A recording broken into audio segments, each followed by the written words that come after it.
할렐루야. 창세기 41장에서 45장까지의 말씀 묵상입니다. 오늘은 모든 것이 합력하여 선을 이룬다 라는 말씀을 나누도록 하겠습니다. 요셉은 드디어 천하를 호령하는 애굽의 국무총리가 되었습니다. 자, 여러분들이 요셉이라면 무엇을 제일 먼저 하시겠습니까? 먼저 자신을 구덩이 속에 던져넣고 자신을 노예로 팔아버린 형들, 그들은 천륜을 저버린 자들입니다. 잡아다가 세상 말로 본때를 보여주지 않았을까요? 그 다음에 누구에게 찾아갔을까요?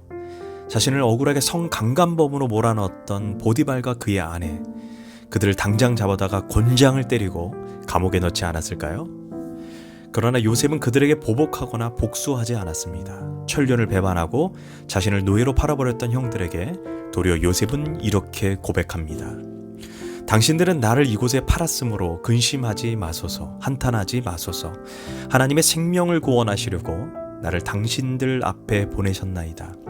하나님의 큰 구원으로 당신들의 생명을 보존하고 당신들의 후손을 세상에 두시려고 나를 당신들 앞서 보내셨나니 그런즉 나를 이리로 보낸 자는 당신들이 아니오 하나님이시라. 이 말이 무슨 뜻입니까? 우리 일생에 발생한 모든 일들, 때로는 성공한 일, 때로는 실패한 일, 때로는 행복한 일, 때로는 절망했던 일들이 있습니다.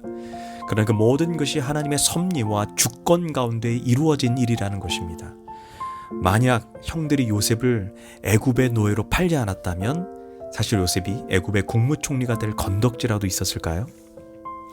요셉이 보디발의 아내의 억울한 누명으로 왕의 감옥에 들어가지 않았다면 나중에 바로를 소개할 술 맡은 관원장을 어떻게 만날 수가 있었을까요?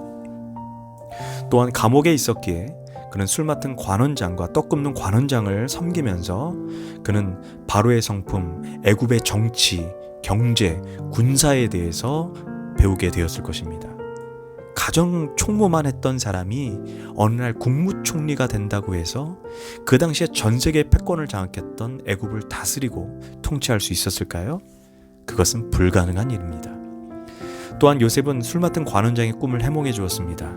앞으로 3일 후에 바로가 당신을 본래의 자리로 복귀시킬 것임을 해몽했습니다. 그러면서 당신이 복직하면 바로에게 자신의 억울함을 말해서 이곳에 나갈 수 있게 해달라고 간곡히 부탁합니다. 술 맡은 관원장은 알았다고 다짐하고 다짐했을 것입니다. 그러나 사람이 화장실 들어갈 때와 나올 때가 다른 것처럼 술 맡은 관원장은 요셉을 2년 동안 기억하지 못했습니다. 요셉은 감옥 안에서 가슴을 치면서 인간에 대한 철저한 배신감을 느끼면서 이제는 모든 희망이 끝났다라고 가슴을 쳤을지도 모릅니다.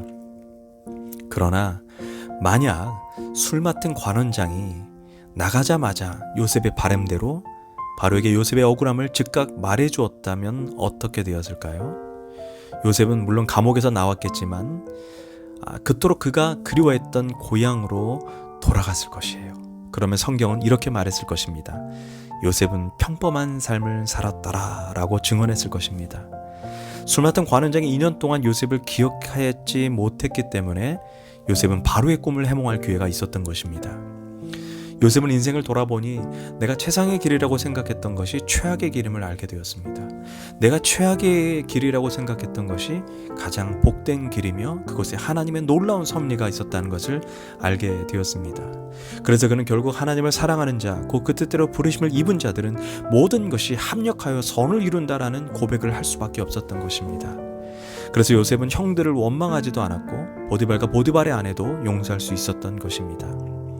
어쩌면 이와 같이 천국에서 내 스스로의 인생을 회고하게 되는 날이 있다면 어쩌면 나를 힘들게 하고 고통을 주고 상처를 주었던 그들 때문에 내가 하나님을 찾게 되었고 하나님을 만나게 되었음을 깨닫게 될 수도 있을 것입니다.